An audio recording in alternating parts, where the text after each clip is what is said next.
Hola, buenos días. Buenos días y bienvenidos a esta nueva edición de los Coloquios Curie. Este acto va a estar presidido por el vicepresidente de Investigación Científica y Técnica, José María Martel.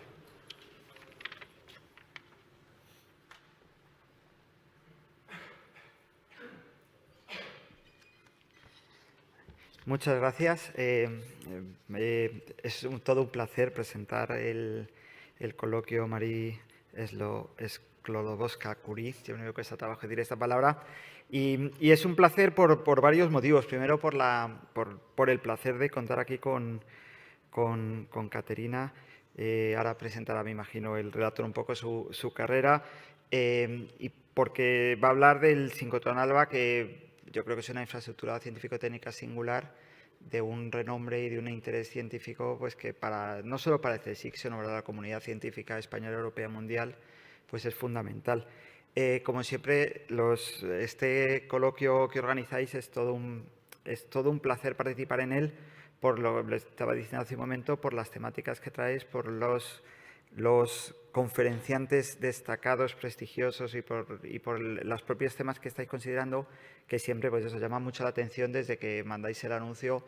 No he visto ninguno de momento que haya dicho, hoy este no me apetece venir. Todo lo contrario, siempre, y me da rabia cuando no puedo acudir. Y bueno, pues quiero agradecer a todos los centros involucrados: Física Fundamental, Estructura de la Materia, Óptica, Química Física, y al CFPMAC como centro paraguas, por el esfuerzo de hacer esto y sobre todo por el esfuerzo que realizáis atrayendo a estos conferenciantes, que hacen que el nivel del coloquio sea muy destacado en el CSIC. Y voy a pasar la palabra al que presentará un poco más la temática del coloquio, y muchas gracias a todos por estar aquí.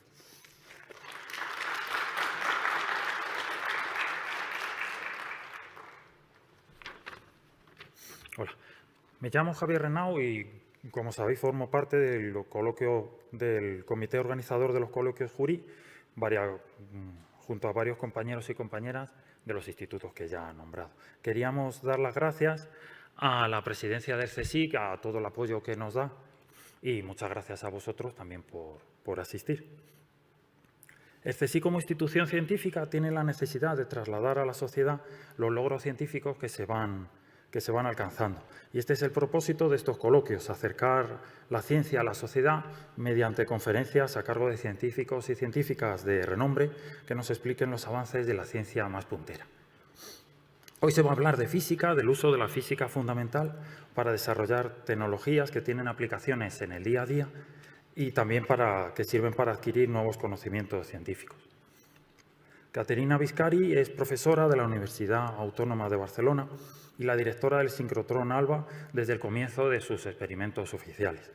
Es una física reconocida por sus importantes contribuciones al diseño, construcción y operación de aceleradores de partículas.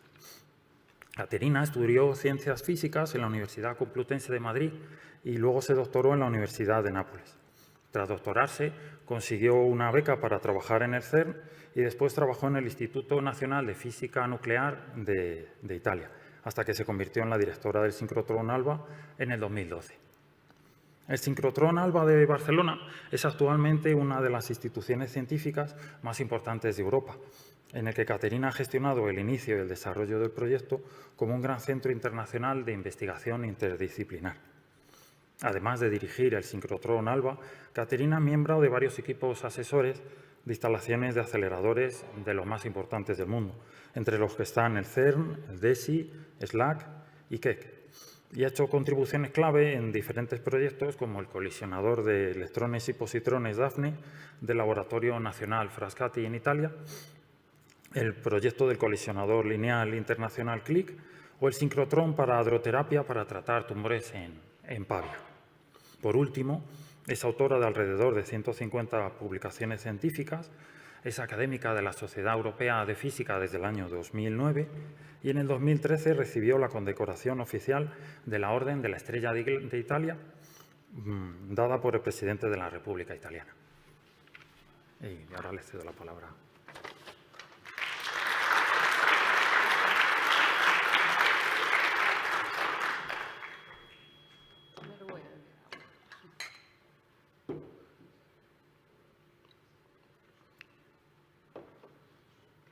Pues muchísimas gracias al CSIC, muchísimas gracias a los que me habéis invitado a dar esta charla, muchísimas gracias a los que estáis aquí. Es realmente un placer, es imponente hablar en esta sala, que ha visto tantas cosas maravillosas durante toda su historia, y es un placer poderos contar cuáles son los proyectos que llevamos a cabo en ALBA y cuál es su futuro. Sé que muchos de vosotros lo conocéis muy bien y tengo aquí muchas caras, amigas y de colaboradores. Y luego, como hoy es abierto al público general, haré mi charla de manera que lo puedan entender, sobre todo los jóvenes que veo aquí, que son estudiantes. Y por lo tanto, los grandes expertos que hay aquí me perdonaréis por alguna simplificación que haré. Entonces, ALBA es, como sabéis todos, el sincrotrón ALBA. Si uno mira en Wikipedia qué es un sincrotrón Wikipedia dice que es un tipo de aceleradores de partículas, y es verdad, un tipo de aceleradores de partículas circular. Si ya se lo preguntas a ChatGPT, ya lo elabora un poco más y dice el sincrotrón es una infraestructura basada en un acelerador de partículas que sirve para la producción de luz de sincrotrón, y luego elabora todavía más. Todos sabemos que en la próxima vez que se lo pregunte seguramente dará respuestas todavía más importantes. Y en realidad, ¿por qué el sincrotrón ALBA? La luz de sincrotrón es un fenómeno natural. Y empiezo mi charla con una imagen de luz de sincrotrón de un agujero negro, porque la luz de sincrotrón es la luz que emiten partículas cargadas con carga eléctrica aceleradas transversalmente. De estas, en las estrellas, en los agujeros negros, hay muchos iones, hay campos magnéticos fortísimos. Y entonces las partículas emiten luz, que es la que vemos. Y esta es una de las imágenes del agujero negro. Pero la cosa fantástica es que nosotros conseguimos hacer lo mismo de manera mucho más controlada y mucho más útil en nuestros laboratorios. Esto es la luz de sincrotrón en el universo, por ejemplo, alrededor de un agujero negro, una partícula cargada que da vueltas, emite. Pero nosotros lo hacemos en ALBA, en nuestro acelerador de partículas. ¿Por qué se llama de sincrotrón? Porque, volviendo a la definición de Wikipedia, la primera vez que se midió, que se vio, fue en un acelerador de tipo de sincrotrón, y por eso se llama luz de sincrotrón, y ya esto se ha exportado también al universo. Entonces nosotros producimos esta luz. Esta luz son rayos X, es una parte del espectro electromagnético. El espectro electromagnético incluye radiaciones que van desde las ondas radios, las microondas, la ultravioleta, la luz visible, los rayos X, los rayos gamma, es todo lo mismo. Es todo lo mismo, la diferencia entre un nombre y otro es la longitud de onda o la frecuencia o la energía, son todas cosas que están conectadas. Mayor frecuencia implica mayor energía, implica menor longitud de onda. Menor longitud de onda implica que la interacción de esta luz con la materia interacciona con dimensiones más pequeñas y, por lo tanto, da información sobre estos detalles más pequeños. Nosotros en ALBA, como veis aquí, producimos luz de sincrotrón que va desde el infrarrojo hasta unos rayos X, lo que llamamos rayos X duros, pasando por el visible. Nosotros también producimos luz visible. Y para entender por qué la utilizamos, hago un ejemplo sobre la luz visible que todos conocemos muy bien, ¿no? La luz visible, nosotros entramos en una sala, como la sala que pintó Velázquez hace algunos años, en que si enciendes la luz, pues esta luz, la misma luz, se refleja en el espejo, atraviesa el cristal de la ventana, se refleja se absorbe la luz roja de la menina, absorbe todas las frecuencias menos la roja, y nosotros entendemos todo esto con nuestros ojos y nuestro cerebro. O sea, la luz que ilumina la flor de la menina deja la luz roja a salir. Esta luz llega a nuestros ojos. Nuestros ojos son un detector fantástico. Están los conos, millones de detectores dentro de nuestros ojos. Estos reciben la luz y mandan la señal a nuestro cerebro. Y nuestro cerebro, que también funciona muy bien, tiene un software muy bueno, entonces decide que esto es una luz, es una flor roja. Todo esto lo hacemos de manera normal, todos nosotros, y además distinguimos perfectamente si es un espejo o una luz. Perfectamente si nos funcionan bien los detectores y el software del cerebro, porque en cuanto pueda haber cosas que no funcionan, evidentemente también la información que nosotros elaboramos puede ser una información que no es la justa. Entonces, todo esto que lo hacen los seres humanos y los animales de manera natural, nosotros intentamos reproducirlo en el sincrotrón, donde en vez de hacer solo la luz visible, nuestros ojos ven desde el rojo al violeta y luego las frecuencias más bajas o más altas ya no las ven, no las detectan. Nosotros en el sincrotrón alfa podemos ampliar estas frecuencias, podemos por lo tanto ir a frecuencias mucho mayores o también menores. Producimos una luz que es rayos X, que va con estas frecuencias, iluminamos la materia que queremos estudiar, le ponemos alrededor de la materia un detector, el ojo, ¿no? Un detector que recoge la interacción de esta luz con la materia. Todo lo que el detector recoge se lo pasamos al cerebro, o sea, recogemos los datos y hacemos el almacenamiento y luego hay el software que lo analiza y de ahí deduce las propiedades.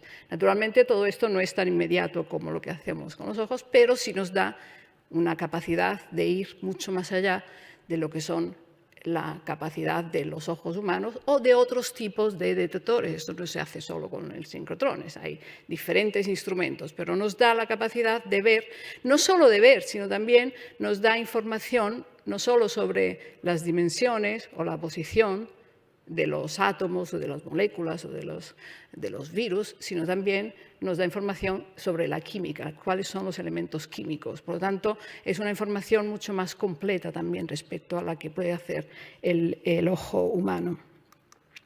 Y entonces, para hacer esto, ¿qué hacemos? Primero, acelerar los electrones, que son los que producen la luz. Por lo tanto, necesitamos el famoso sincrotrón, el acelerador de partículas. El acelerador de partículas, los ladrillos de un acelerador de partículas son campos eléctricos que dan energía, que aceleran, y campos magnéticos que son los que gestionan las trayectorias de las partículas, que cambian la trayectoria de las partículas. Y entonces, estos son los ladrillos. Naturalmente, la elaboración de estos aceleradores es más compleja que estas imágenes que os he hecho ver antes. Esta es una imagen de un sincrotrón donde lo amarillo son los electrones y lo blanco es la luz que emiten. Los electrones, cada vez que pasan por un campo magnético que les hace curvar, emiten luz. Y entonces, esto es una foto del túnel de Alba. Como veis, es una tecnología compleja porque está hecha con imanes, necesita una gran precisión, una gran estabilidad, sistemas de control, sistemas de enfriamiento, y por lo tanto es una tecnología compleja. Os recuerdo, Alba es en este momento el único gran acelerador que se ha hecho en España, son casi 300 metros de circunferencia, que se diseñó, se construyó y luego se puso en operación. Ahora se va a hacer otro en Granada, no sé si lo habéis oído, el DONES, que servirá para estudiar los materiales para la energía de fusión del futuro. Y entonces esta es una instalación donde, por lo tanto, cuenta muchísimo también la capacidad de tener una tecnología que sea fiable, que esté bien hecha, que esté bien pensada desde el principio. Y me gusta enseñar este gráfico. Nosotros en Alba empezamos a funcionar en el 2012 y el número naranja que veis aquí, estas son respecto a las horas que funcionamos, que son más o menos 6.000 horas al año. Cuántas de ellas efectivamente está funcionando todo, porque tiene que funcionar todo lo que habéis visto ahí en la foto y muchos más sistemas, tiene que estar todo en función para poder producir la luz. Y este año normalmente estamos sobre el 98 y algo por ciento, este año por ahora vamos por el 99,2%. Esto es un número que te dice la calidad de la instalación, y lo puedo decir sin rubor porque la hicieron antes de que yo llegara, por lo tanto estaba allí cuando yo llegué, me encontré esta joya, y luego la calidad del equipo que está detrás de ello, porque para hacer esto naturalmente tienes que saber dónde actuar, hacer un mantenimiento preventivo y cuando hay algún problema reaccionar pronto. Estás en on-call, en shift, en turnos, todo esto es una gestión de todo el equipo que nos permite esto, de manera que cuando los usuarios, que algunos están aquí, llegan a Alba, se encuentren helad. También les habrá pasado que hayan correspondido en este 1 o 2% en que no funcionaba. Pasa, es normal. Pero estamos entre los mejores del mundo en este número. Entonces, una vez que tenemos los electrones que producen la luz, ¿qué pasa con esta luz? Pues la luz interacciona con la materia. Como decía antes, la luz visible sabemos que interacciona diferente si es un espejo o un cristal. Pues también cuando miramos la materia, dependiendo del tipo de materia, hay diferentes fenómenos, sin ir ahora en los detalles, pero puede ser absorbida, puede ser reflejada, hay la difracción. Todo esto, nosotros lo que hacemos entonces es, esta luz se extrae y se lleva a lo que llamamos las líneas experimentales o beamlines. La luz que emite son diferentes frecuencias, la luz que necesitas es una única frecuencia y entonces hay todo un sistema de espejos, de cristales, de rendijas que hace que cuando llega la luz a la muestra es exactamente la frecuencia o la energía que necesitas para que interaccione con los átomos de la muestra y te dé la información.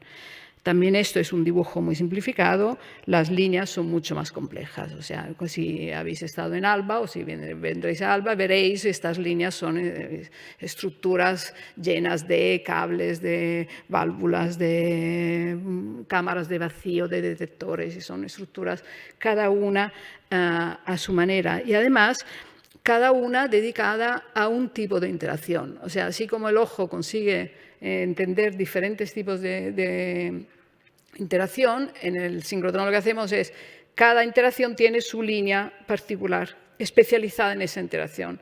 Y el detector también, y el software también. Y por lo tanto, hay muchas tecnologías y en este momento en Alba hay, aquí veis, 14 beamline, de las cuales 10 están en operación, 2 entrarán en función este año y otras 2, otra el año que viene y otra al año siguiente.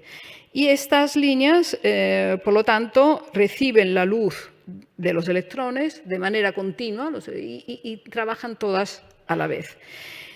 ¿Y qué hacemos con esta luz? Pues hacemos ciencia, ponemos esta luz al servicio de la ciencia. Al servicio de la ciencia en ciencia de materiales y en ciencia de la vida.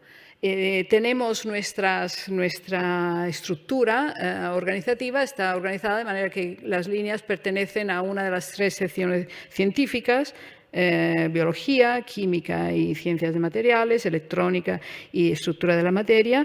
Y aquí tenéis la lista de las varias líneas, cómo pertenecen a la una a la otra. Cada línea tiene su equipo de científicos que colabora con los usuarios y que es el experto de esta línea y que conocen todos los detalles y cómo mejorarla y también cómo desarrollarla en el futuro. Ahora, entonces, ejemplos de qué hacemos.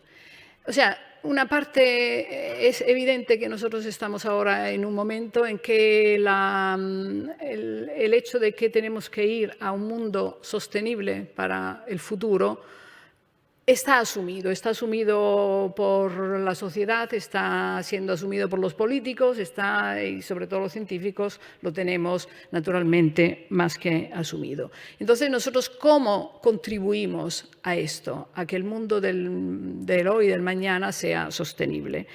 Hay una página web que os invito a mirar, esta Sustainable Development Index, que es una página web que dice cómo cada uno de los países del mundo es más o menos sostenible.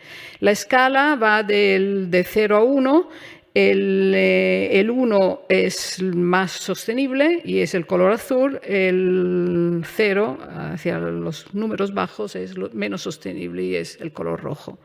Entonces, esta página indica que este índice de sostenibilidad no está ligado totalmente a la riqueza, depende también de la riqueza. Es un parámetro que aumenta con la riqueza, con la educación, con la expectativa de vida y disminuye con cuánto daño se esté haciendo al planeta, con las emisiones CO2, por ejemplo.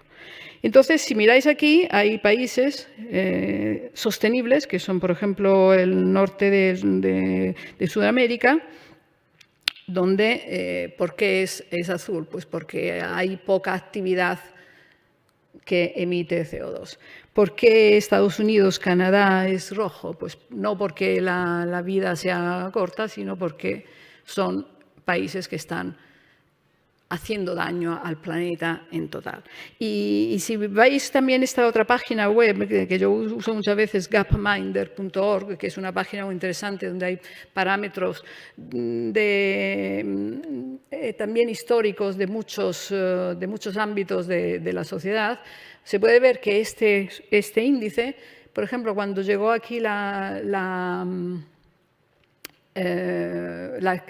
crisis del 2008-2010, mejoró el índice. ¿Por qué? Porque cerraron fábricas. Evidentemente España no está tan mal porque la expectativa de vida es muy alta, pero tampoco está muy bien porque hay, de todas formas, actividad que habría que intentar evitar. Entonces, ¿cómo hacemos nosotros en ALBA y en general en los sincrotrones para ayudar a ir en la dirección hacia los colores verdes azules? Primero, en la parte de aumentar lo que es la expectativa de vida, la educación y la riqueza. Expectativa de vida significa medicina, significa investigación en los campos de la ciencia de la vida. Nosotros, estos instrumentos que tenemos, nos dan la posibilidad, por ejemplo, de hacer tomografías de células que pueden ser células sanas, células infectadas, células tratadas con fármacos. Esto es una potencia enorme de la ciencia, de los que hacéis investigación en el campo de la ciencia médica y de ciencias de la vida, pero también de las farmacéuticas. Y somos uno de los sitios donde se pueden resolver estructuras de proteínas. En este momento hay más de 900 proteínas que han sido resueltas en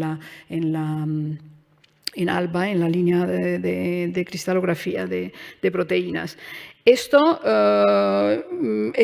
en muchas de estas slides que estoy mostrando, muestro si ha habido contribución del CSIC. Y quiero mencionar que entre los usuarios que tenemos, los institutos del CSIC, si yo miro a la institución que más nos utiliza es el CSIC en total.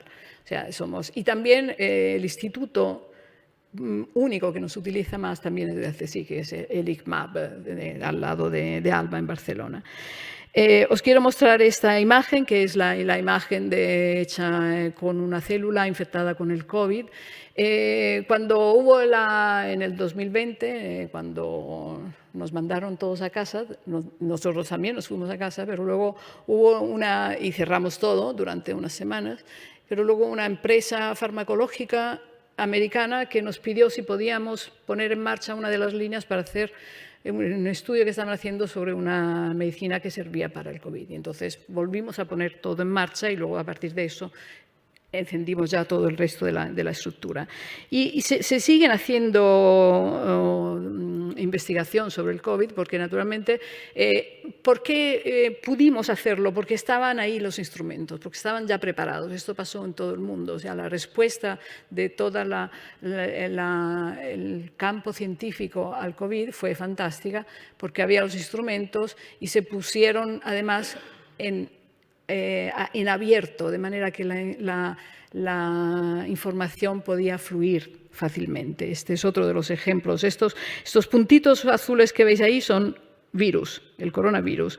La parte esta... Esto no indica, ¿no? Esto que veis a la izquierda es la parte de la célula. Lo blanco es el núcleo de una célula. La parte que está a la izquierda es la célula todavía, la parte todavía sana, y la parte que veis llena de estos puntitos amarillos es la parte ya de la célula completamente destruida, las mitocondrias destruidas por el virus, que son los puntos azules. Y esto lo vemos, esta es una imagen hecha gracias a una de las 10 líneas que hay en ALBA. Y no solo las urgencias, sino también las otras enfermedades. Por ejemplo, uno de los campos es el estudio de las enfermedades raras. Con las enfermedades raras es complicado a veces hacer, a veces no, casi siempre hacer los ensayos clínicos, evidentemente. Para cualquier enfermedad, para cualquier fármaco que se pueda utilizar, necesitas ensayos clínicos con números altos de estadística.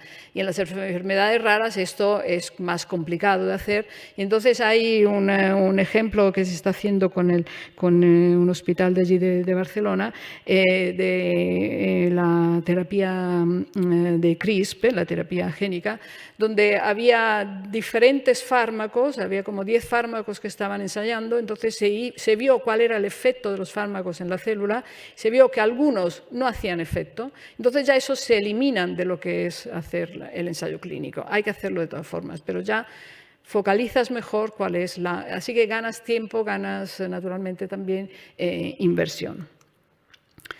Luego, siempre para aumentar este SDI,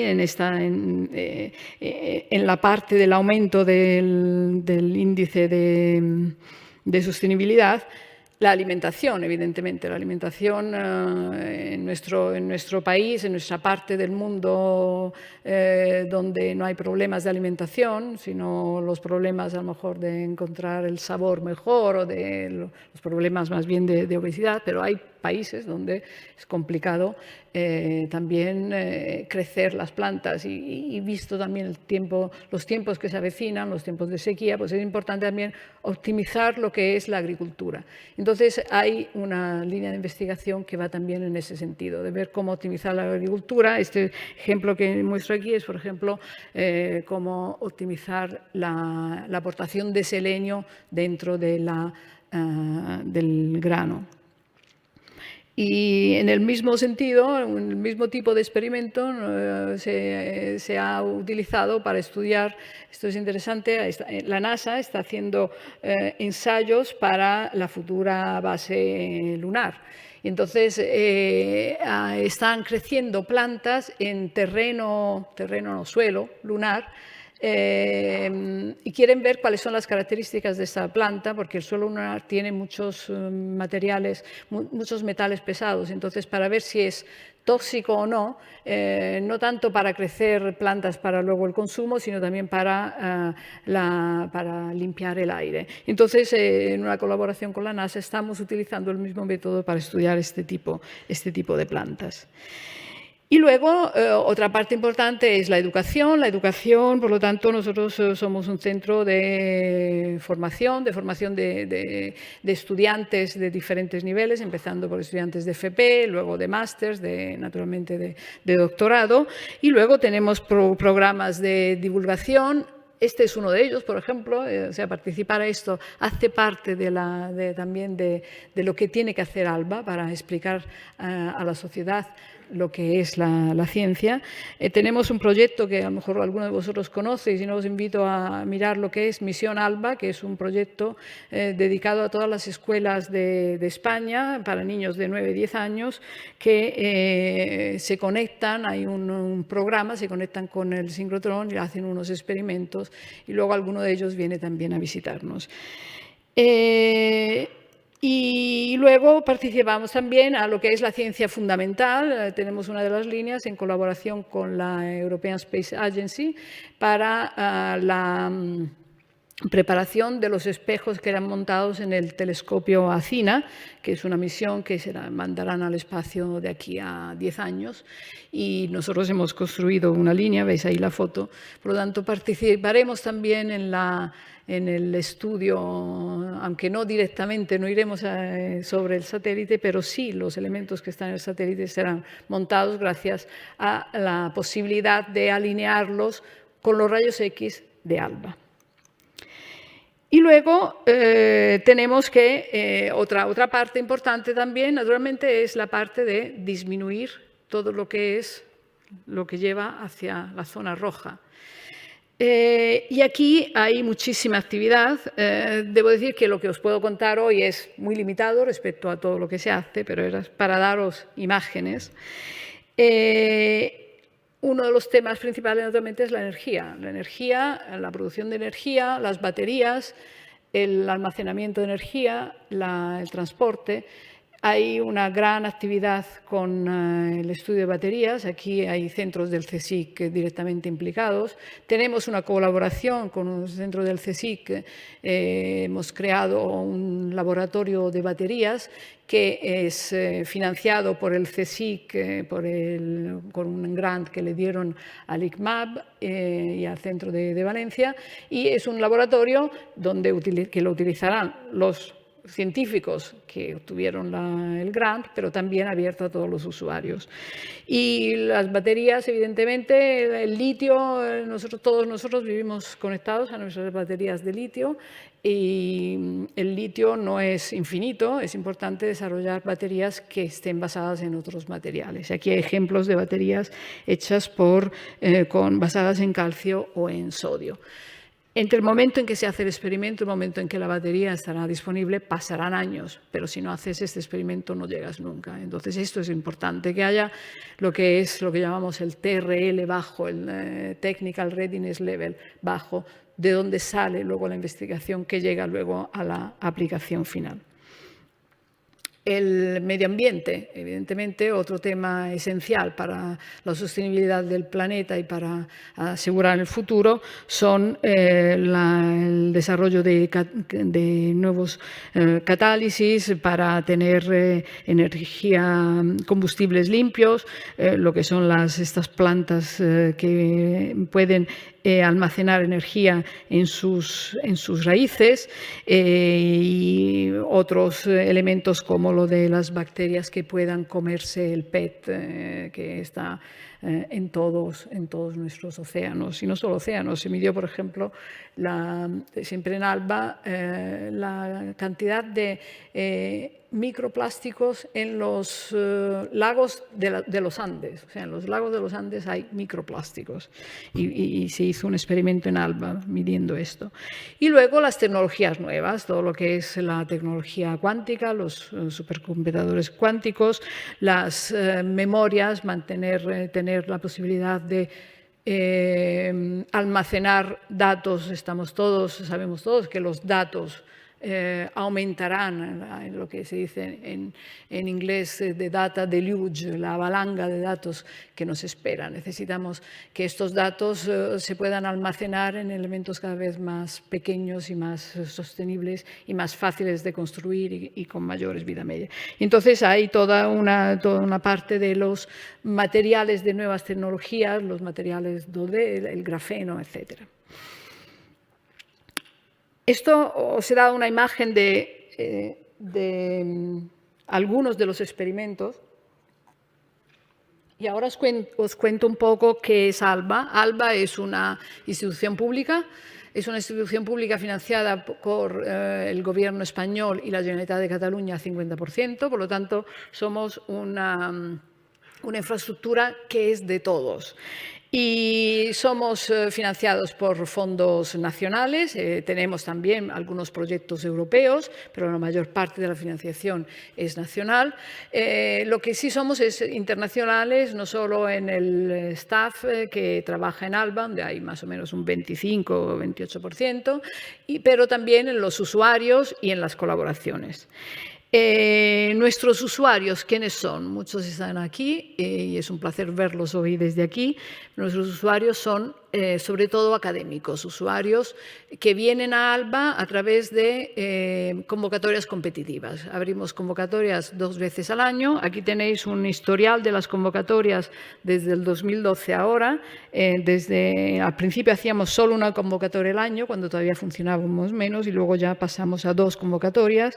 Y como veis, la parte de arriba del gráfico corresponde a las propuestas que nos llegan y la parte de abajo a las propuestas que se hacen, que podemos dar, y corresponde más o menos a un factor 2. O sea, todas nuestras líneas están lo que decimos overbooked. Hay muchas más propuestas de las que se pueden hacer a pesar de las 6.000 horas al año. La mayoría son académicos, pero hay también los usuarios privados de industrias, porque una parte importante es que estos instrumentos sirvan a la industria para su desarrollo y para su innovación. Los académicos vienen, es gratuito porque es una infraestructura pública. Los industriales tienen que pagar el coste de la operación correspondiente al tiempo que la utilizan, que es un coste asumible, pero sus resultados son privados, o sea, pueden no enseñarlos si quieren. Nuestros usuarios en estos años han ido creciendo. Aquí tenemos desde el 2012. En 2011 empezó a ponerse en marcha con algún usuario experto. Desde el 2012 en la operación, y como veis ha ido creciendo.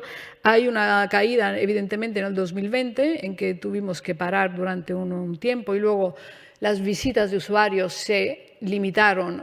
Hubo momentos en que no se dejó entrar a los usuarios, pero se hacían visitas en remoto. Este color azul más oscuro corresponde a los experimentos hechos en remoto, en que los usuarios nos mandaban sus muestras, nosotros hacíamos los experimentos allí con el menor número de personas posibles, y se consiguieron hacer todos los experimentos que estaban previstos para el año, a pesar de tener menos usuarios y menos personal. Fue un gran resultado. Gracias también a la capacidad de la gente de ALBA en estar allí cuando se la necesita. Y el año pasado llegamos a más de 2.400 visitas durante el año. De estos usuarios, más o menos 2/3 del total vienen de España, y como veis aquí en la distribución, todas las comunidades autónomas. Cataluña es la que más, también por un tema de proximidad, luego Madrid, Comunidad Valenciana, País Vasco, Andalucía y así.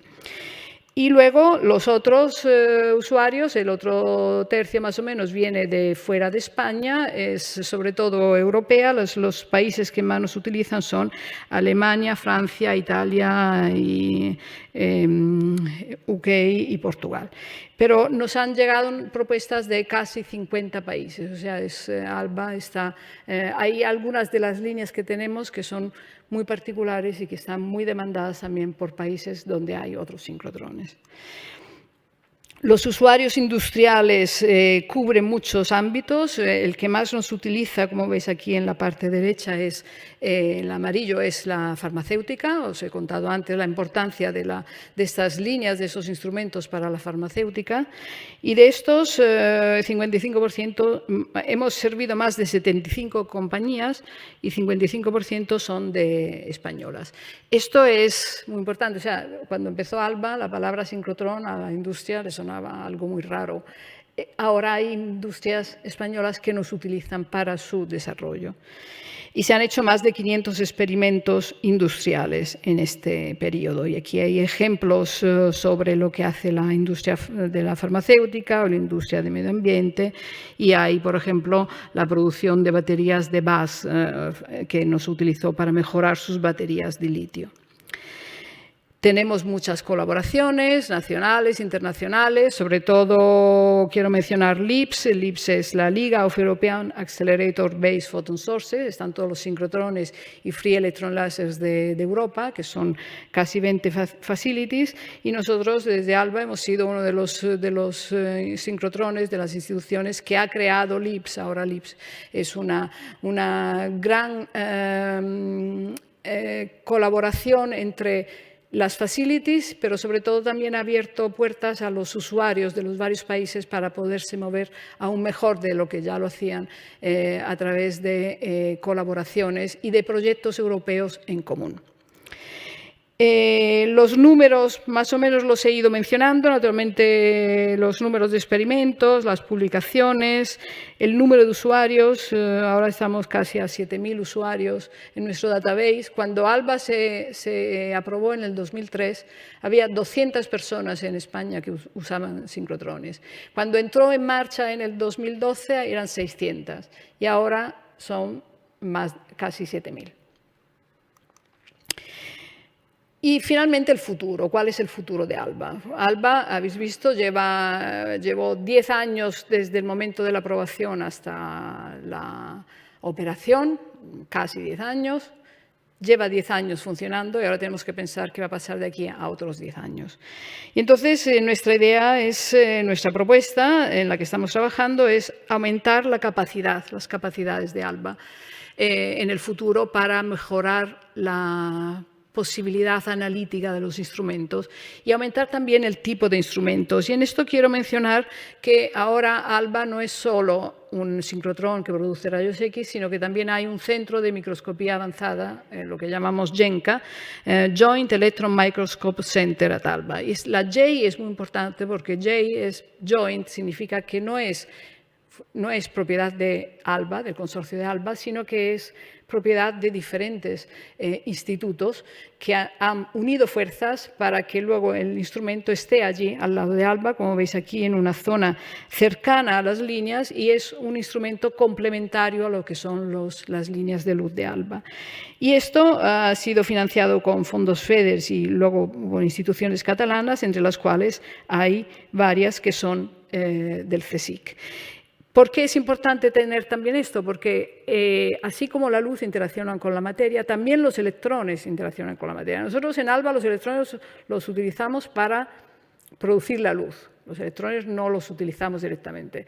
Los microscopios electrónicos utilizan electrones a energía mucho más bajas que las que tenemos en el sincrotrón, pero que son capaces de interaccionar con la materia, sobre todo con la materia hecha en láminas muy finas. Y con esto consiguen resoluciones altísimas. Por lo tanto, tener los dos instrumentos cerca nos da posibilidad de aumentar la capacidad de entender la materia. Y ahora en este momento tenemos 2 microscopios, uno dedicado a ciencias de la vida, que el propietario es el IBMB, que es del CSIC, y luego hay las otras instituciones participantes, y otra dedicada a ciencias de materiales, donde el propietario es el ICN2, que también hace parte del... y luego hay el ICMAP, que es también del CSIC. Esto que veis a la izquierda es una proteína, lo que veis a la derecha son átomos, realmente se ven los átomos. Hay veces, los que conocéis a Ramón Pascual, el padre de ALBA, dice, yo cuando enseñaba física decía a mis alumnos, los átomos nunca se podrán ver, pues ahora se ven. O sea, esta es la foto de los átomos. Y estamos también trabajando en otro proyecto, también de cooperación, con los planes complementarios. Los planes complementarios es un proyecto basado en fondos Next Generation y fondos complementarios de las diferentes comunidades autónomas. Nosotros coordinamos la parte de materiales avanzados de estos planes y estamos construyendo una nueva infraestructura que tendrá otros microscopios y además será correlativa con las líneas de ALBA. Esto entrará en función de aquí a finales del 25 o en el 26. Y esto también es en colaboración con partners. Pero aparte de esto, luego queremos ver la evolución de lo que es ALBA en sí, la tecnología de la luz de sincrotrón. Los primeros sincrotrones se hicieron en los años 60 y fueron en aceleradores que en realidad se utilizaban para hacer colisiones. Pero esta luz que salía, dijimos, vamos a aprovechar esta luz. Esta es la primera generación. Luego, viendo que esto era muy útil por todas las aplicaciones, en los años 70 se hizo ya los primeros sincrotrones dedicados solo a la luz de sincrotrón. Y esta es la segunda generación. En los años 90 hubo un salto de tecnología que llevó a la tercera generación. Y ahora estamos llegando a la cuarta. Lo que veis arriba es la representación del haz de fotones sobre una muestra. Es un ejemplo. Pero para que veáis que el haz se va haciendo cada vez más pequeño, más intenso y por lo tanto con más capacidad de resolución y de coherencia. Y esto es una evolución que hay ahora, la de la tercera a la cuarta generación. Nosotros utilizamos la palabra brilliance. Brilliance es el número de fotones que llega a la muestra en un cierto espacio en un cierto tiempo y aumenta la brilliance de un orden de magnitud. Y ALBA, como he dicho antes, es una infraestructura que se aprobó en el 2003. Se tardaron 8 o 9 años a ponerla en marcha.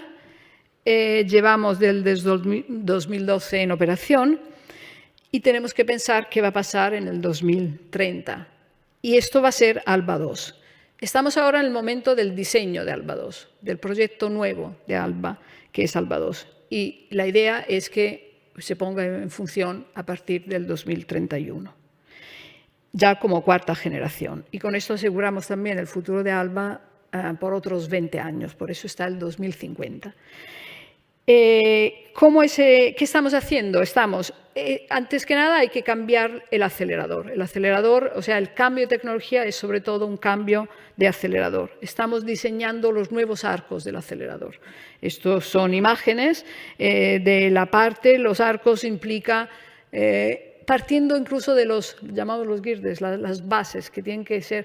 Cuando hablo de haz de electrones, estoy hablando de una dimensión muy pequeña y mucha estabilidad del orden de nanómetros, que son una milésima de milímetro. Y entonces estamos diseñando lo que será el nuevo arco y la emitancia que nos da una imagen de lo que es la dimensión del haz será 25 veces más pequeña de la de ALBA. Y esto es otra imagen de uno de los fuentes de fotones que tenemos en este momento. A la izquierda está cómo es ahora, cuando llega al haz y cuando llega a la muestra, y a la derecha es cómo será cuando llegará en ALBA 2. La misma fuente de fotones, pero con el nuevo haz. En este momento, la dimensión de estos haz de electrones que viajan en el acelerador, que son millones de millones, son 10 a la 13 electrones que dan vueltas a la velocidad de la luz. La dimensión es como la dimensión 50 micras, esto es como un cabello. Es más o menos la capacidad de resolución que tiene el ojo humano. En ALBA 2 será 10 veces más pequeño. 5 veces más pequeño, no 10. Y esto implicará que la capacidad de resolución aumentará muchísimo. Además, ALBA, el acelerador estará en el mismo sitio donde está ahora el acelerador. Desmontaremos el acelerador actual y pondremos el nuevo. Esto a lo largo de un año, que será en el 2030, lo tenemos previsto, si todo va como esperamos. Pero además tenemos al lado de ALBA espacios donde hay la posibilidad de nuevos edificios, un centro tecnológico, y estos espacios además serán los espacios donde llegarán las nuevas líneas de ALBA, que son líneas largas. ¿Por qué es importante que sean líneas largas? Porque más es la distancia entre el punto donde se produce la luz y el punto donde luego iluminas la muestra, mejor es la resolución. Aquí hay una fórmula, no hace falta que miréis la fórmula, pero es la resolución mejora con la distancia de manera lineal y además mejora también la coherencia. Por lo tanto, tener la posibilidad de tener estas líneas largas nos pone respecto a otros sincrotrones que están haciendo el mismo salto en una posición de ventaja. Porque tenemos el espacio se nos ha ya asignado, desde finales del año pasado tenemos este espacio disponible y lo que estamos haciendo ahora es trabajar en cuáles son estas líneas largas. Sé que aquí en esta audiencia hay personas que están trabajando en ello también, que han tenido idea. Hubo una propuesta al principio, una call for proposal para estas líneas, hubo una evaluación de parte de un panel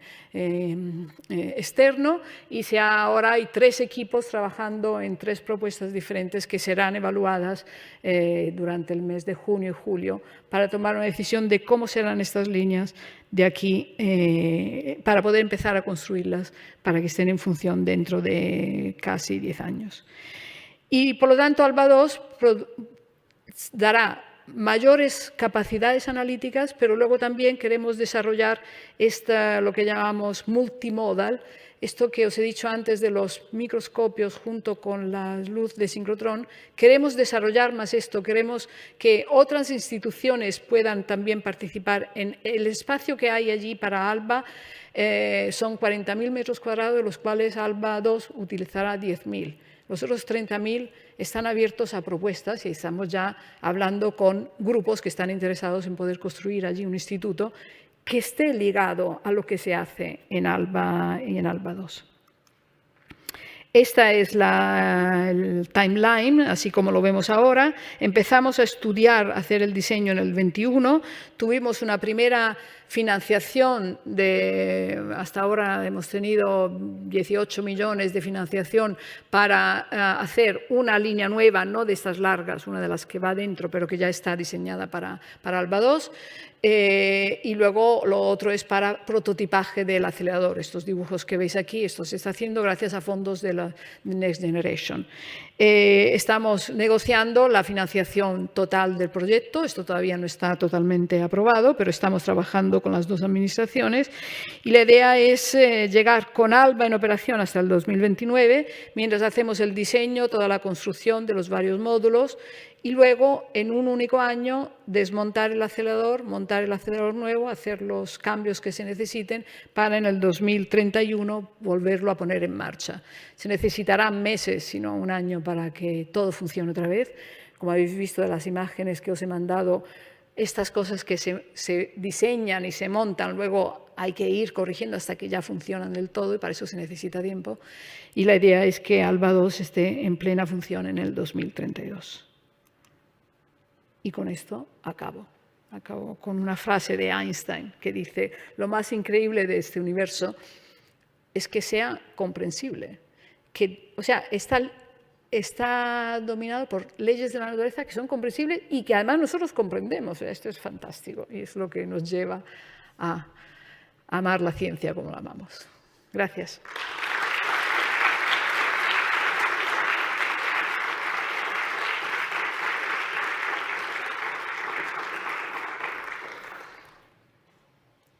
Hay preguntas, se prevén preguntas.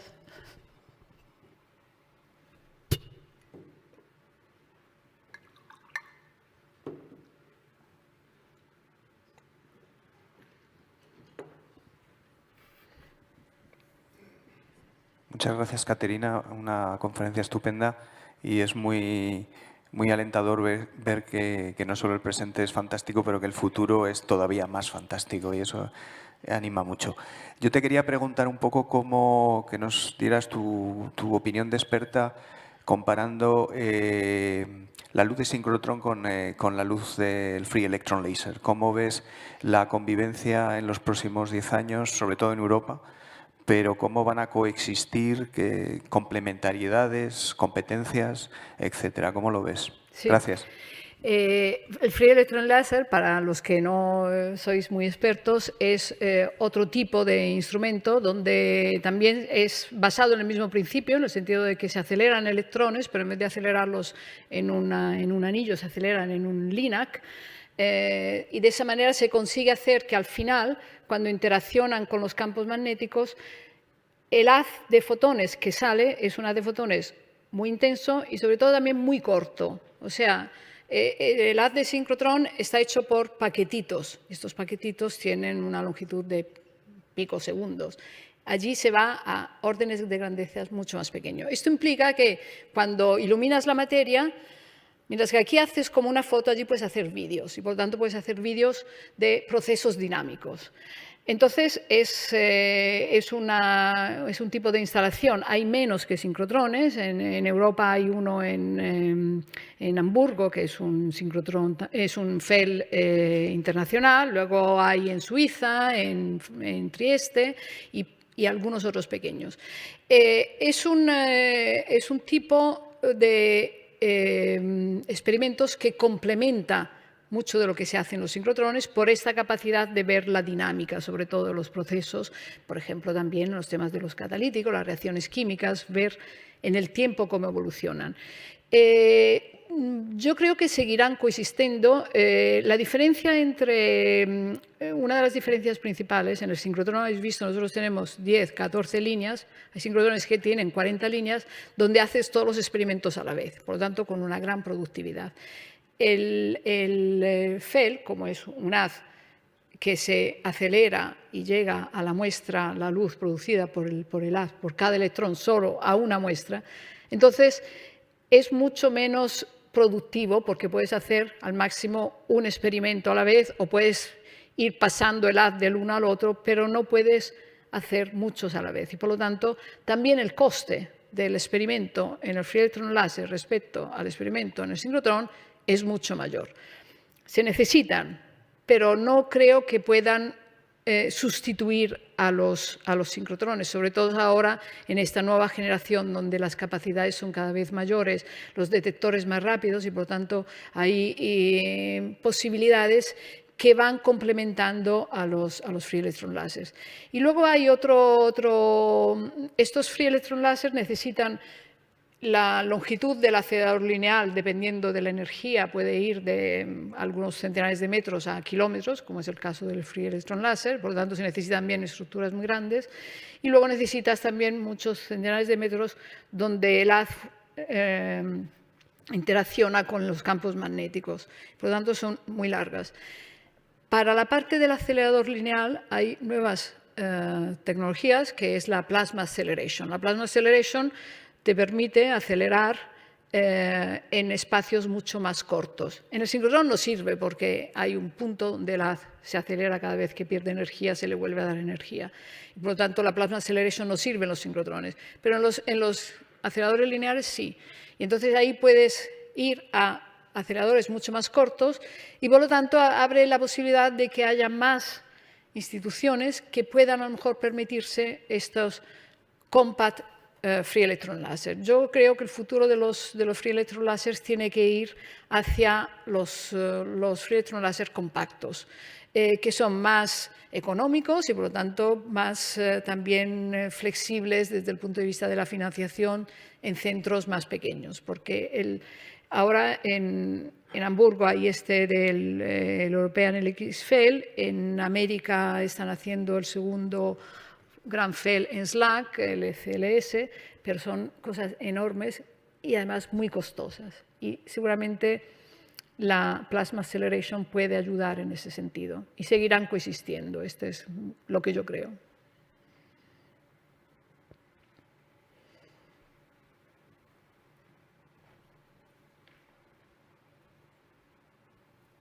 Gracias, Catarina, por la charla. Yo quería preguntarte si en las transiciones, por ejemplo, hacia ALBA 2 o así, ¿hay líneas que dejan de ser de interés o incluso antes? O sea, ¿hay líneas que se extinguen porque ya no interesan o porque han quedado obsoletas? ¿Y eso cómo se gestiona? Entonces, nuestro plan es que todas las líneas que hay ahora van a seguir siendo efectivas en ALBA 2. Uno de los puntos importantes del proyecto ALBA 2 es el upgrade de las líneas existentes. Tenemos en este momento todos los equipos de las diferentes líneas están haciendo una primera propuesta de upgrade de las líneas. Hemos hecho estos upgrades, los tenemos divididos en diferentes niveles.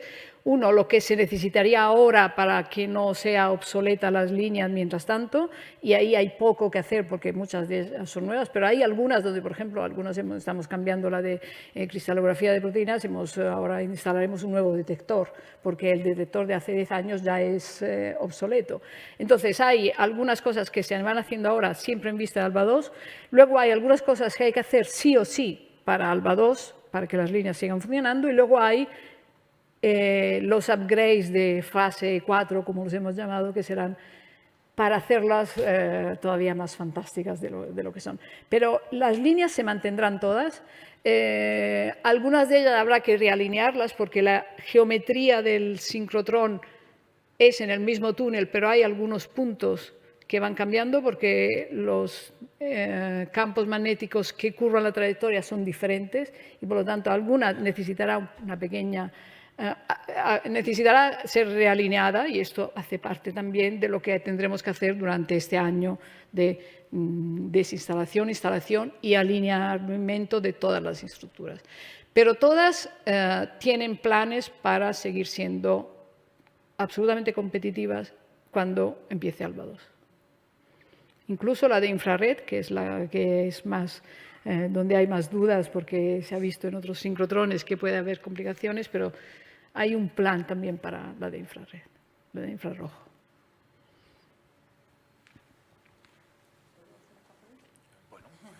No, la otra pregunta estaba relacionada con la diapositiva que has puesto de formación, en que has mencionado que formáis a estudiantes de FP. Sí. Y te quería preguntar en qué disciplinas, porque a veces cuando vamos a institutos y nos preguntan y así, siempre nos focalizamos mucho en el bachillerato, pero bueno, también es interesante saber si ALBA puede tener perspectivas para este tipo de estudiantes. Sí, bueno, nosotros tenemos un programa que ha sido un gran éxito, son los de formación dual. Y por lo tanto son todos estudiantes de institutos cercanos, porque claro, son esos chicos que estudian y trabajan. Entonces hacen estancias de 10 meses de un curso en ALBA y vienen en diferentes campos. Muchos de ellos trabajan en la división de ingeniería, otros incluso en safety, en computing. Ahora, por ejemplo, estamos hablando de ver si hay alguno de ellos que pueda trabajar en este microscopio nuevo que estamos poniendo, que está ahora en marcha. O sea, son chicos que vienen, tenemos unos 15, 16 cada año. Y este programa de educación dual, que empezó hace pocos años, nosotros hemos sido una de las primeras instituciones, eso lo hacen también con empresas, pero somos los que hemos tenido un reconocimiento como los que hemos hecho más durante estos años. Y claro, son institutos de allí cerca, evidentemente.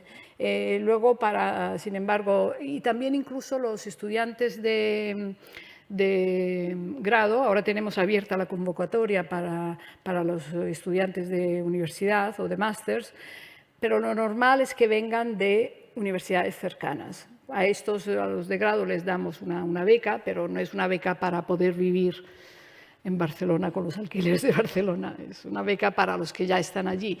A veces hemos tenido estudiantes de otras comunidades autónomas. Que también estos hacen unos trabajos, hacen un trabajo. Pero los de FP hemos tenido, claro, como siempre hay una gran variedad, pero ha habido algunos de los chicos que han venido y chicas que luego han decidido ir a la universidad, seguir estudiando y alguno de ellos está trabajando en ALBA y esto es muy bueno.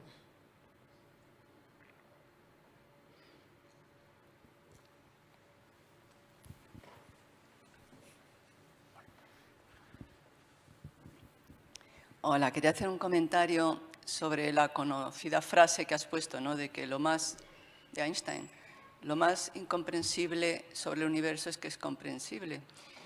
Y esto lo debió describir en un momento de gran euforia, porque es que él es un ejemplo precisamente de un científico muy prominente que fue incapaz de entender cosas que parece increíble cómo no le entraban en la cabeza. Para empezar, la mecánica cuántica. Nunca pudo tragarla, la mecánica, no podía comprenderla. Lo del Dios no juega los dados y no sé qué. Y Carlos Toller decía, oye, no le digas a Dios a qué tiene que jugar, ¿no? Y su propia teoría de la gravitación, la relatividad general, hay tres cosas que él no pudo tampoco comprender, porque son soluciones, es una teoría que tiene muchas soluciones, ¿no? Entonces, unas obviamente serán reales en el mundo físico y otros son solo soluciones matemáticas y ya está, y no tienen realidad, ¿no?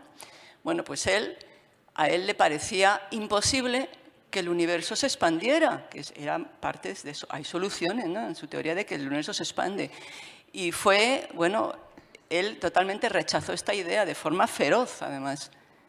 Hasta que ya mucho tiempo después, con las observaciones y tal, ya al final pues ya no pudo seguir. Pero totalmente se negaba. Decía que era una idea horrenda. Eso le decía a Lemaitre, ¿no? Decía, sus matemáticas muy bien, ¿no? pero su física, eso es horrendo. Más recientemente, ahora está muy de moda los agujeros negros y las ondas gravitacionales.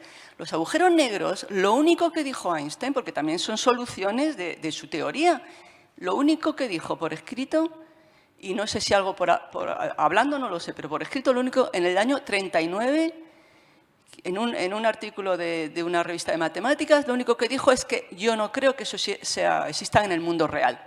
Es decir, son soluciones matemáticas, pero no existen en el mundo real. Eso son los agujeros negros. Las ondas gravitacionales, que él mismo las propuso en el año 1917, o sea, al poco de haber propuesto su teoría, pues al poco escribió otro artículo donde las hizo una predicción, porque las sacó de su propia teoría, ¿no? Sí. Es que sí, ya estoy terminando. Pero nada, es que esta frase, simplemente lo digo por eso, porque es que, en fin, bueno, lo estoy explicando. Bueno, pues las ondas gravitacionales que luego se retractó en el año 30 y tantos y dijo que no existían. Lo que pasa es que el referee de la revista, junto con el referee de la revista, pues le dijo que no, que eso estaba mal sus cálculos, y entonces volvió a decir, bueno, pues entonces sí existen. Simplemente digo eso, que es una frase muy bonita, pero que es que el propio Einstein no pudo comprender muchísimas cosas. Desde luego todo el mundo, cualquier científico no ha comprendido todo y él comprendió muchísimo, pero no todo. Y la frase sigue siendo fantástica, porque el hecho de que seamos capaces de hacer de ver las ecuaciones matemáticas, de escribir las ecuaciones matemáticas y que luego tengas incluso no como dijo Einstein, pero digamos, tienes la posibilidad de hacer experimentos y demuestras que aquellas fantásticas ecuaciones funcionan. Esto es fantástico. Luego después, esta no es una conferencia sobre Einstein, pero la frase la suscribo totalmente.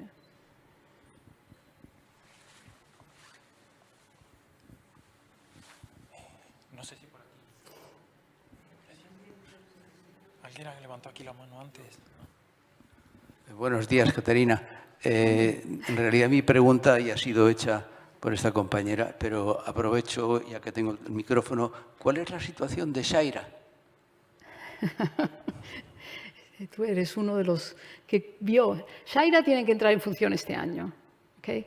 Hemos tenido retrasos en las líneas que hemos estado construyendo durante la pandemia, retrasos que han sido debidos en gran parte también a los retrasos que ha habido luego en el delivery de los elementos. No sé, notos un año de retraso porque no nos entregaban un espejo, porque estaba todo parado.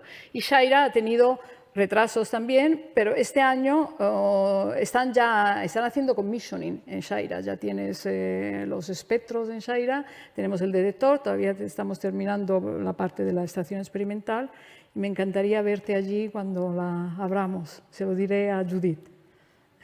Gracias. Gracias por estar aquí. Shaira es la línea de cristalografía de proteínas segunda respecto a la que tenemos ahora, Shalom. Bueno, Caterina, muchas gracias por la conferencia y una alegría verte por aquí. Yo quiero hacerte una pregunta que es respecto a... hay un montón de instituciones científicas como, por ejemplo, el Max Planck, que en Alemania, en su sincrotrón Petra, ha invertido, ¿no? Y tiene su propia línea, otros como el CNRS en Francia y lo tiene Soleil. Vamos a ponernos en una situación hipotética e ideal, que sería para los trabajadores del CSIC, que digamos que el CSIC decidiera invertir en ALBA y tener su propia línea allí. Quería preguntarte qué facilidades pondría ALBA a esto, ¿no? ¿Cuáles serían, qué aportaría y qué sinergias verías tú en esta posibilidad? Esto sería fantástico, o sea, esto es lo que me gustaría que sucediera, facilidades todas las posibles. Nosotros tenemos una línea de este tipo, que es la línea construida con la ESA, en la que la ESA financia el 50% y ALBA el resto, y luego es una línea, por lo tanto, que tendrá la ESA que la utilizará durante un periodo, pero luego es una línea que queda para ALBA para desarrollo de los instrumentos. Nuestro modelo de lo que llamamos partner BIM-Line es que si un instituto está interesado en financiar una línea o incluso parcialmente una línea, luego tiene la posibilidad de tener tiempo dedicado, que es un porcentaje, hay unos números, y si la financia totalmente, pues tiene los 2/3 del tiempo. Se necesita también tiempo para los otros usuarios. O sea, no hay ninguna línea, ningún instrumento que esté en ALBA se puede cerrar a la comunidad de usuarios. Pero si la financiación viene de fuera, y el CSIC evidentemente es la institución que debería hacerlo, si puede, pues tendría luego tiempo dedicado, y dependiendo luego del modelo, si pone personal o no pone personal, todo esto son condiciones que se discuten, pero evidentemente es algo que habría que hacer. Y hay, por ejemplo, una de las líneas que hay ahora propuesta, que se hizo cuando hemos empezado la línea 14, hubo otra propuesta que está aprobada, que es la línea Calima, que es una línea de Biosax. Y esta es una línea donde estoy intentando buscar que alguna institución pueda poner financiación para echarla a andar. Así que todas las facilidades, y no solo las líneas, sino hay estos espacios allí al lado. Ahora, construir un instituto allí que esté directamente trabajando con lo que hay en el sincrotrón, esto daría la posibilidad, no es solo la cercanía física, pero la cercanía de las mentes, ¿no? El hecho de tener a las personas que vas a la cafetería juntos, y que es el punto donde luego desarrollas ideas. Así que todas las puertas abiertas. Muchísimas gracias.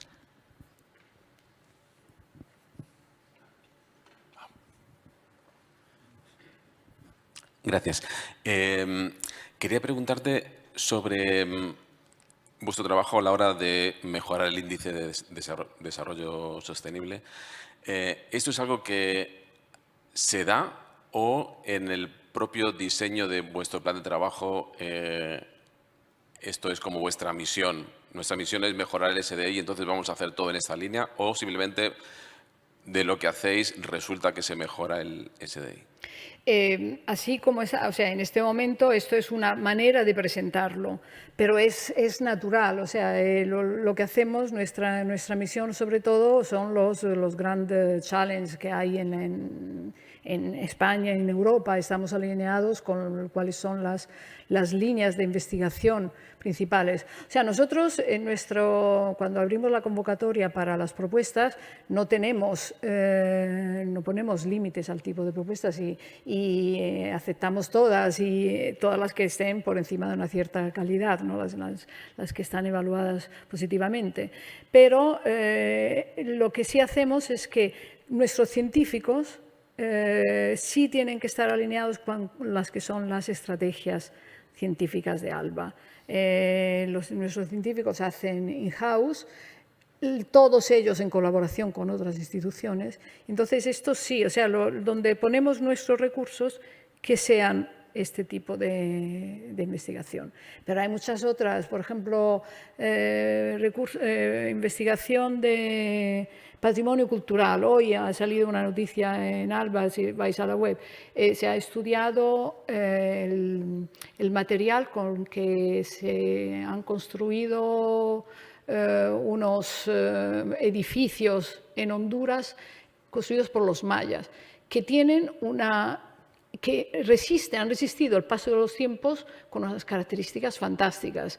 Y entonces se ha estudiado en ALBA cuál es la composición, o sea, entender por qué este cemento tiene una capacidad tan fuerte de resistir al paso de los tiempos.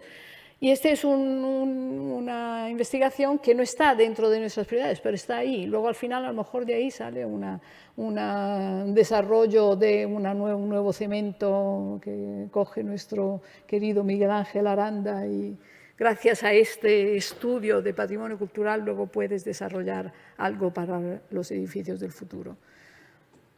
Y esta manera de presentarlo es una manera en que yo lo presento, pero vamos, viene natural. Perdón, tengo una pregunta muy breve. ¿Crees que en el desarrollo de la próxima fase estáis llegando, o quizás en la siguiente, en el ALBA 3, a un límite físico a partir del cual las mejoras solo podrían ser en el manejo de los datos? ¿O eso está muy lejos? Entonces, el ALBA 2 y estos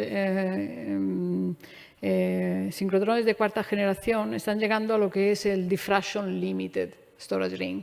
O sea, la dimensión del haz de fotones que produce los electrones, aunque vayas a dimensión cero del haz de electrones, que no es posible, pero vamos, en el límite, sigue habiendo una dimensión del haz de fotones que además depende de su longitud de onda.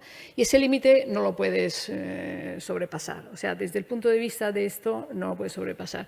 Evidentemente, la evolución, lo que yo me puedo imaginar, hay cosas que ahora las imaginamos de aquí a 10 años, pero en estos 10 años que pasarán, seguro que hay cambios que ahora no estamos poniendo en el diseño inicial, que tendremos que... Y uno de ellos es la inteligencia artificial y el desarrollo de estas, por ejemplo, estas líneas que veis tan complicadas, donde hay mucha manualidad también, sobre todo en algunas están ya más automatizadas. Esto con la pandemia hemos ido en esa dirección también, de hacer cosas más automatizadas, que se puedan con control remoto. Pero seguramente habrá la posibilidad de desarrollar estas líneas que, digamos, vayan casi solas. Y sobre todo lo que dices tú del tema de los datos, cómo gestionar los datos mientras haces el experimento, que no sea antes, venían en los años 80, 90, el investigador venía y luego se llevaba sus datos, a lo mejor en un disco, y luego los analizaba. Ahora, la cantidad de datos que hay es tal que sería lo más útil es poder hacer un análisis online por si tienes que cambiar el experimento. Y esto aquí la inteligencia artificial evidentemente ayudará mucho más de lo que ahora yo me pueda imaginar. A lo mejor los jóvenes tienen ya más visión de lo que va a pasar de aquí a 10 años, pero evolucionará. Hay límites físicos, como el que he dicho antes, que no pueden cambiar, porque eso es así, pero hay luego posibilidades de mejorar todo lo que es las capacidades analíticas de nuestros instrumentos, seguramente. Muchas gracias. Muchas gracias. Yo tenía una pregunta muy naif, un poco en la línea de ese compromiso de ALBA y de grandes instalaciones como sincrotrones con la sostenibilidad y demás. ¿Cómo se gestiona, por ejemplo, porque hablas de las mejoras, actualizaciones e inclusiones de nuevas líneas, detectores que se quedan obsoletos, generadores que se cambian, todo ese gran material que genera un sincrotrón todavía en vida? Ya no hablo de cuando esté condenado a cerrarse. ¿Cuál es la política de ALBA, por ejemplo, de esos sincrotrón con todo ese aparato que no se puede utilizar ya, que no queda obsoleto? Esta es una pregunta a la que todavía no sé contestar, pero evidentemente es uno de los temas principales. Hasta ahora el detector, bueno, pues es una cosa, el detector se puede también a lo mejor reutilizar en alguna otra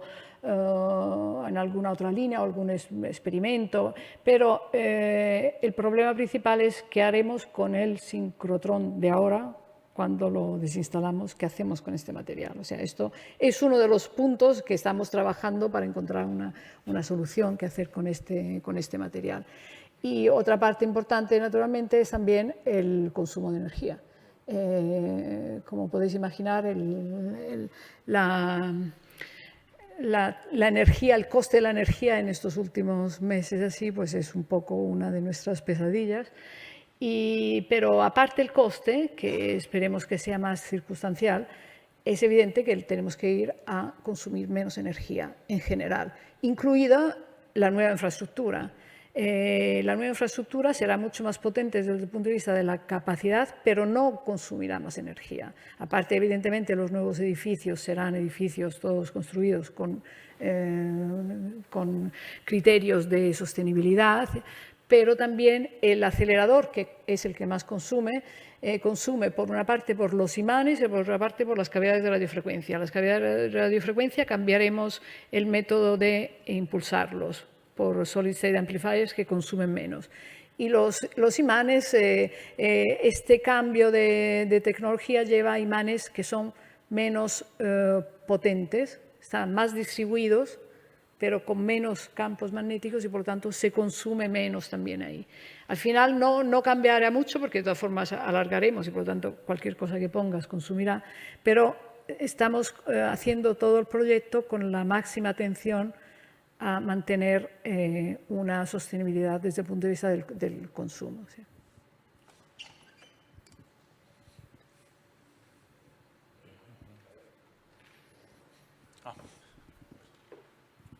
Gracias. Caterina, es un poco en la misma línea que lo que comentaba Tomás. O sea, ¿cómo son las relaciones con otros sincrotrones? Y si de alguna manera generar, digamos, relaciones de funcionamiento entre los diferentes sincrotrones pudiera de alguna manera optimizar recursos. Y en general, ¿cómo son esas relaciones? ¿Existen feedback? ¿Hay colaboraciones? ¿Hay competencia por atraer usuarios, atraer empresas? En fin. Sí. Entonces, dentro de Europa, gracias a... Siempre se ha colaborado con todos los sincrotrones, siempre ha habido una competencia colaborativa. Gracias al IPS ha habido un cambio en las relaciones y un cambio que va a mejor, a optimizar los recursos. O sea, cuando nos reunimos fue en el 2016, yo creo, los directores de los sincrotrones, que nos llamó el director de DESI. Estamos hablando de hacer ahora, de cambiar a la nueva generación. Vamos a ver que no dupliquemos esfuerzos, no dupliquemos lo que no hay que duplicar y veamos cuál es la situación general en Europa para poder optimizar los recursos de todos. Y entonces esto, que dicho así suena fácil, no es tan fácil porque naturalmente cada uno de nosotros tiene su propia historia, sus propios usuarios, sus propios proyectos, sus propias dificultades, pero sí hemos ido en la dirección de colaborar a través de proyectos, por ejemplo, de también propuestas a la Comunidad Europea. Tenemos un proyecto que se llama LIPS Innov, donde estamos haciendo diferentes partes del proyecto en que cada facility participa solo en aquellas donde tiene ya actividad potente, donde tiene el conocimiento, pero luego los resultados serán de todos. Y hay un proyecto, por ejemplo, para desarrollo de detectores, otro para insertion device, que son estos imanes para la producción de la luz, otro para temas de datos. En los datos, por ejemplo, hay una gran colaboración entre todos los institutos de sincrotrones, y no solo sincrotrones, sino también con los institutos de neutrones, lo que se han reunido ahora en una liga similar al IPS que se llama LENS. Una parte importante también es el IPS, donde hay estos institutos mayores, son DESI, Stasoleil, Diamond, Electra, PSI, el SRF, naturalmente. Nos hemos unido también en el esfuerzo de ayudar a otras regiones, en particular el proyecto de Sésame. El Sésame, si lo sabéis, es el sincrotrón que está en Jordania, un sincrotrón nacido bajo la UNESCO para hacer un centro de ciencia en una zona donde no hay mucha paz, pero como ejemplo de que trabajando juntos se puede ir adelante. Y este sincrotrón, que está en Jordania, en él participan no solo Jordania, sino Israel, palestinos, Irán, Turquía, Chipre, Egipto y no sé si me dejo alguno más. Y España es un observador de este proyecto y LIPS en general, está trabajando con el proyecto y, por ejemplo, se ha construido una nueva línea, siempre con el aporte del IPS y la colaboración de diferentes institutos del IPS. ¿Hay competición? Sí, claro que hay competición. Todos nosotros queremos al mejor usuario, queremos a la industria que desarrolla la vacuna, evidentemente. Pero hay mucho respeto y hay sobre todo mucha abertura también de transferir la información entre unos y otros. Todos nosotros, los directores científicos, estamos normalmente dentro de los comités de asesoramiento de los diferentes sincrotrones. Por lo tanto, sabemos incluso desde dentro cuál es la actividad y la utilizamos para mejorar todos. Así que yo diría, y este ejemplo de Europa, del IPS, desde el resto del mundo lo ven con mucho, diría casi envidia e interés. Por ejemplo, el DOI en América, los sincrotrones en América están bajo el DOI, está muy interesado en ver cómo hacemos en Europa, cómo hemos conseguido esta asociación. Ahora el IPS, por ahora no es una asociación legal, pero hemos acordado que vamos a ser una asociación legal donde cada uno de nosotros sigue manteniendo naturalmente la independencia, la financiación, etcétera, pero una asociación legal para poder hablar mejor también con la Comisión Europea y proponer proyectos donde participen todos de una manera también quitando algunas de las complicaciones administrativas que os podéis imaginar que hay cuando se quiere trabajar todos juntos. Así que yo diría que es una evolución que ha habido en los últimos años muy positiva y es un placer. El IPS empezó eso con una reunión en el 2015, en el 2017 es cuando nació de verdad. Y Alba ha sido vice-chair del IPS durante 2 años, luego hemos sido chair del IPS durante el 20 y el 21, durante el periodo de la pandemia, lo cual ha implicado también mucha capacidad de organización en los tiempos de pandemia y luego hemos sido vice-chair también el año pasado. Por lo tanto, Alba ha contribuido mucho a esta colaboración. Y este rol ha sido reconocido a nivel europeo y también a nivel de la Comisión Europea. Por ejemplo, ahora en el mes de noviembre vamos a organizar, y lo organiza Alba, en el Parlamento Europeo en Estrasburgo, una reunión dentro del semestre español de la Presidencia Europea, una reunión del IPS donde vamos a mostrar cuál es la estrategia del IPS y esto lo organizamos desde Barcelona con una parlamentaria que es Lina Gálvez, una parlamentaria española dentro del Parlamento. Muchas gracias.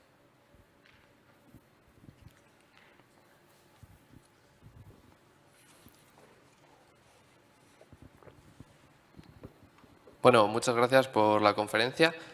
Yo solo tengo una duda que igual ni siquiera lleva a ninguna parte, pero por lo que recuerdo, todos los sincrotrones que recuerdo giran en sentido horario. ¿Es por alguna razón técnica o es fortuito? ¿Hay algo fundamental detrás o...? No, no hay.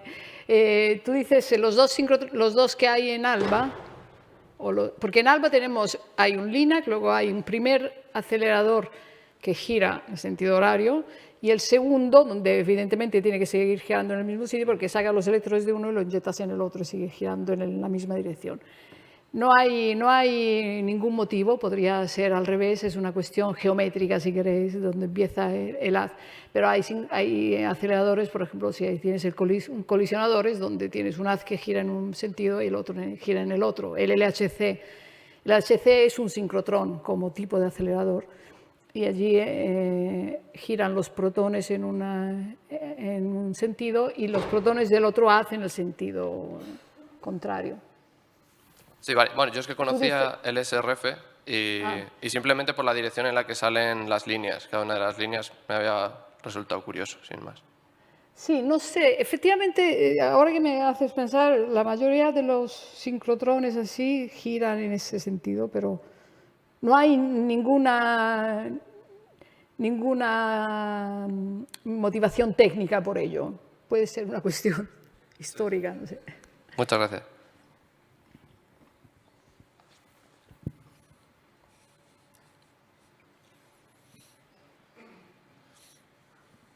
Vale, pues si no hay más preguntas, lo dejamos aquí. Gracias.